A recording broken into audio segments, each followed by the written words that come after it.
My name is Nikki Beitenman. I currently work at the Ralph H. Johnson VA Medical Center in Charleston, South Carolina, and I am the Supervisory Biomedical Engineer who leads our Advanced Manufacturing Hub. My education is in biomedical engineering with a focus on biomaterials and tissues. In school, we were educated on 3D CAD modeling and the use of 3D printing. Upon starting at the VA, I was able to apply that knowledge in the hospital setting and push forward with the development of medical devices for patient-specific needs. By utilizing advanced manufacturing in the clinical field, we are providing our veterans the opportunity to receive personalized care on a whole new level.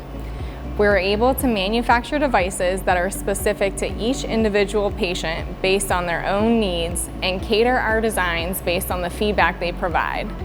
This allows the veteran to take part in the creation of the device that is going to be used for their care. An example of this is the GeoStent that was recently developed utilizing additive manufacturing in Charleston. One of our veterans was seen in the audiology clinic for hearing loss. He had an idea to insert drinking straws into his ears to prop his ear cartilage open. The audiologist contacted me and asked if we could work with him to develop a device that was safe and effective for this veteran. After every prototype, we encouraged the veteran to provide all the feedback he could, which included the positives and negatives.